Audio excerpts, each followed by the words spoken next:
सुभान अल्लाह, सुभान अल्लाह।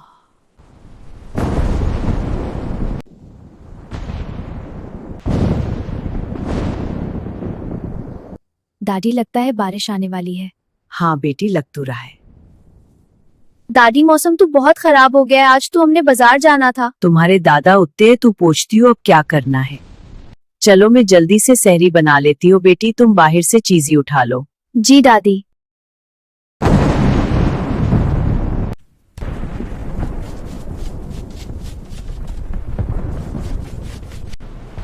बिस्मिल्लाह।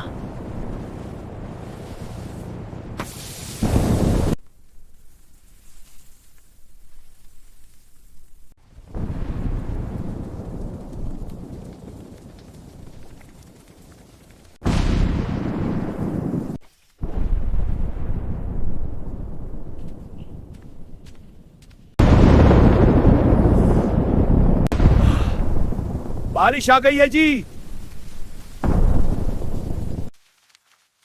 1 लाख है। काफी है जी। अच्छा जी सुने, मौसम तो बहुत खराब है, बाजार के लिए अब निकलना है कि नहीं?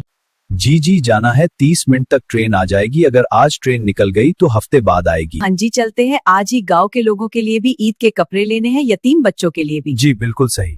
फूफो को भी तो ससुराल में ईदी देने जाना है। जी बेटी, आज तुम्हारी फूफो के भी कपड़े लेकर आएंगे।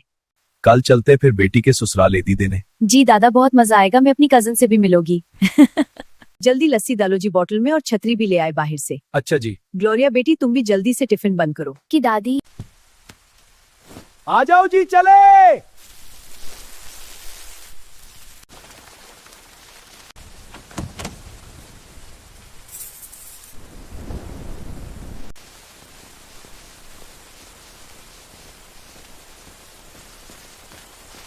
दादी, वो देखो कितने छोटे पपी हैं। बेचारे बारिश में भीग रहे हैं। सुनो जी, एक रोटी इनको डाल देते हैं।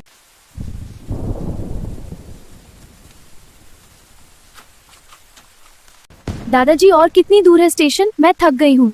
बेटी बस पहुंचने ही वाले हैं। सुनो जी, यहाँ तो बहुत रश है। जी चलो टिकट ले आते हैं। बेटा 3 टिकट दे दो। लो चाचा। बेटा ट्रेन कब तक आएगी? बारिश की वजह से लेट आज। ट्रेन तो लेट है आज, रोजा तो बंद होने वाला है। यही सहरी कर लेते हैं जी। जी दादी। बेटी जल्दी से खा लो। जी दादा। ट्रेन आ गई, ट्रेन आ गई। ट्रेन आ गई, ट्रेन आ गई, ट्रेन आ गई, ट्रेन आ गई। बैठो बेटी।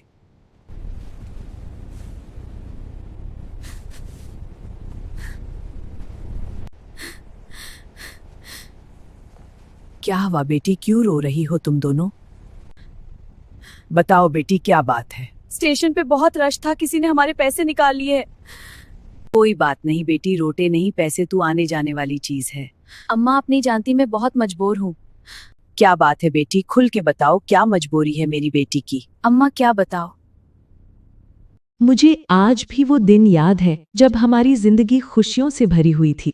1 साल पहले तक हमारे हालात बहुत अच्छे थे। मेरे शौहर शहर के मशहूर सुनार थे। शहर के बड़े बाजार में उनकी जेवरात की बहुत बड़ी दुकान थी, जहां दूर दूर से लोग सोना और जेवर खरीदने आते थे। हम गांव में अपनी बड़ी सी हवेली में रहते थे। घर में किसी चीज की कोई कमी नहीं थी। मैं, मेरे शौहर और मेरे 2 बच्चे एक खुशहाल जिंदगी गुजार रहे थे। मेरा बेटा 12 साल का था और बेटी उससे कुछ बड़ी थी। दोनों स्कूल जाते थे और हम सब एक पुरसुकून और खुशहाल जिंदगी गुजार रहे थे। मगर शायद हमारी खुशियों को किसी की नजर लग गई थी। एक दिन मेरे शौहर दूसरे शहर से दुकान के लिए जेवरात और सामान लेकर वापस आ रहे थे। रास्ते में अचानक डाकुओं ने उनकी गाड़ी रोक ली। उन्होंने मेरे शौहर को लूट लिया और सारा कीमती सामान छीन कर ले गए। इस वाक़ये ने मेरे शौहर को इतना शदीद सदमा दिया कि वो वहीं बेहोश हो गए। लोगों ने उन्हें फौरन अस्पताल पहुंचाया, जहां डॉक्टरों ने बताया कि उन्हें दिल का दौरा पड़ा है। ये खबर सुनकर मैं जैसे पत्थर की हो गई। मेरी समझ में नहीं आ रहा था कि अचानक हमारी जिंदगी को क्या हो गया है। चंद दिन बाद जब मेरे शौहर की हालत कुछ संभलने लगी तो अचानक उन्हें कलेज का शदीद हमला हो गया। डॉक्टर ने हमें बताया कि अब वो ना कभी चल सकेंगे और ना ही ठीक से बोल सकेंगे। ये सुनकर मेरे पैरों तले जमीन निकल गई। इसके बाद जिंदगी जैसे रुक सी गई। मेरे शौहर की शहर में मौजूद दुकान पर अब मेरा देवर बैठने लगा था। वो हर हफ्ते मेरे शौहर को अस्पताल चेकअप के लिए भी ले जाता था। शुरू में मुझे लगा कि वो वाकई हमारा सहारा बन गया है और हमारी मुश्किल वक्त में हमारा साथ दे रहा है। मैं उस पर बहुत यकीन करने लगी थी, मगर मुझे क्या मालूम था कि वो हमारे साथ सबसे बड़ा धोखा करने वाला है। एक दिन वो कुछ कागजात लेकर हमारे घर आया। उसके चेहरे पर अजीब सा गुरूर था। आते ही उसने सख्त लहजे में कहा, अब तुम लोग ये घर खाली कर दो, ये घर मेरा है। हम सब ये सुनकर हैरान रह गए। मैंने घबराकर कहा, ये क्या कह रहे हो, ये घर तो हमारा है। वो हंसा और कागजात हमारे सामने रख दिए। उन कागजात पर मेरे शौहर के अंगूठे के निशान लगे हुए थे। उनने साफ साफ लिखा था कि ये घर और शहर की दुकान दोनों मेरे शौहर ने अपने भाई यानी मेरे देवर के नाम कर दिए हैं। मेरे शौहर ये देखकर बेबसी से रोने लगे। वो बोल तो नहीं सकते थे, मगर आंखों और इशारों से मुझे समझाने की कोशिश कर रहे थे कि उन्होंने ऐसा कुछ नहीं किया। इसी लम्हे मुझे सब समझ आ गया। मेरा देवर मेरे शौहर को अस्पताल ले जाने के बहाने कहीं और ले जाता रहा और धोखे से उनसे इन कागजात पर अंगूठे लगवा लिए। इस दिन उसने हमें जबरदस्ती घर से निकाल दिया। हमने सारी रात घर के बाहर सड़क पर गुजारी। सर्दी थी, अंधेरा था और मेरे बच्चे मेरे साथ बैठे रो रहे थे। मैं उन्हें दिलासा दे रही थी, मगर मेरे अपने आंसू रुकने का नाम नहीं ले रहे थे। अगली सुबह मैंने गांव में किराए पर एक छोटा सा कच्चा घर ढूंढा और हम वहां रहने लगे। जिंदगी अब बहुत मुश्किल हो चुकी थी। मेरे मासूम 12 साला बेटे ने स्कूल छोड़ दिया और मजदूरी करने लगा। मेरी बेटी और मैं गांव के लोगों के घरों में जाकर काम करने लगी।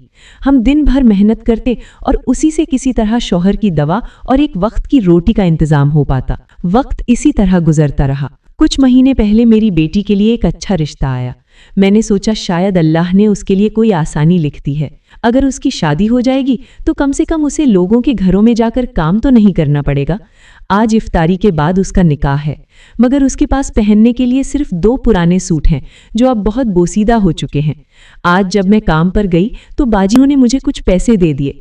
मैंने सोचा कि शहर जाकर बेटी के लिए एक अच्छा सा सूट खरीद लूं ताकि वो अपने निकाह पर वो पहन सके, साथ ही अपने शौहर के लिए दवा भी ले आऊं।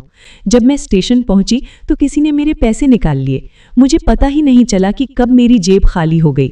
अब मैं ट्रेन में बैठी हूं, मेरे पास 1 रुपया भी नहीं है। मुझे समझ नहीं आ रहा कि शहर जाकर क्या करूंगी। ना मेरे पास सूट खरीदने के पैसे हैं और ना वापस आने के। मेरी बेटी का निकाह आज इफ्तारी के बाद है और मैं बेबसी से ट्रेन की सीट पर बैठी ये सोच रही हूँ कि अब मैं क्या करूँ। बेटी तुम्हारे साथ बहुत बुरा हुआ। आंटी आप रोए नहीं, अल्लाह पर यकीन रखे। अच्छा बेटी, हम बेटी के निकाह के लिए जोड़ा लेंगे, क्यों जी? जी बिल्कुल। जी हम सब मिलकर शॉपिंग करेंगे। अल्लाह आपको खुश रखे। बस हम पहुंचने ही वाले हैं। अभी भी बहुत तेज बारिश है बाहर।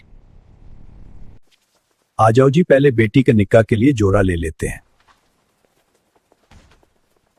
ये ड्रेस बहुत ब्यूटीफुल है। बेटी तुम्हें पसंद है? जी ये अच्छा है। जी ये प्यारी है, ब्राइडल ड्रेस के साथ अच्छी लगेगी। पैक कर दो जी। ये ड्रेस बहुत प्यारा है, ऐसा करो इसमें मीडियम लार्ज हर साइज के 10-10 जोड़े पैक कर दो। अच्छा अम्मा जी, ये सूट अच्छा लग रहा है, ऐसा करो इसमें हर साइज में 10-10 जोड़े पैक कर दो। अच्छा चाचा, ये देखें ये खुस्सा बहुत अच्छा लगेगा। ये भी पैक कर दो हर साइज के। जरूर जी। अम्मा आप सूट और जूते हर साइज में क्यों ले रही है, इतने ज्यादा क्या करेगी? आर्य बेटी, ये गांव के गरीब लोगों के लिए और यतीम बच्चों के लिए भी ले रही होगी। अच्छा लग रहा है, ये सेट पैक कर दो। ग्लोरिया बेटी, सारी शॉपिंग होगी ना, कुछ रह तो नहीं गया? दादाजी सबसे इम्पोर्टेंट और फेवरेट कश्मीरी चूड़ियां तो ली ही नहीं अभी। देखो ये कश्मीरी चूड़ियां कितनी प्यारी है और ये ट्रेंड में चल रही है। जी तो बहुत प्यारी है। शॉपिंग तो हो गई है और ट्रेन आने में अभी वक्त है, तो चलो पार्क में चलते हैं। बेटी सारी शॉपिंग हो गई, तुम्हारी बेटी के निक्का के लिए ब्राइडल सूट, ब्राइडल हील और ज्वेलरी भी ले लिए। बेटी ईद के लिए कपड़े लिए हैं, वो भी जरूर पहनना ईद पर, और अपने शौहर और बेटे को भी देना। और कश्मीरी चूड़ियां भी पहनना, तुम पे बहुत अच्छी लगेगी। ये लो बेटी, इसमें कुछ पैसे है। आज बेटी के निक्का के लिए जो लोग आ रहे हैं उन्हें अच्छी सी अफ्तारी करवाना और अपने शौहर की मेडिसिन भी ले लेना। अल्लाह आपको बहुत दे, आपका ये एहसान जिंदगी भर याद रखूंगी। अल्लाह तुम्हारी बेटी के नसीब अच्छे करे। ग्लोरिया और दादा दादी ने हमारा बहुत एहसास किया है। मेरे निक्का और ईद के लिए इतना कुछ लेकर दिया, कपड़े, जूते, ज्वेलरी, सब कुछ। मैं आपसे बस यही रिक्वेस्ट करती हूँ, प्लीज आप सब वीडियो को लाइक कर दे और चैनल को सब्सक्राइब कर दे। अल्लाह आप सब सब्सक्राइबर्स को खुश रखे। कमेंट में बताएं क्या आप भी हम जैसे लोगों की हेल्प करते हैं। अल्लाह हाफिज।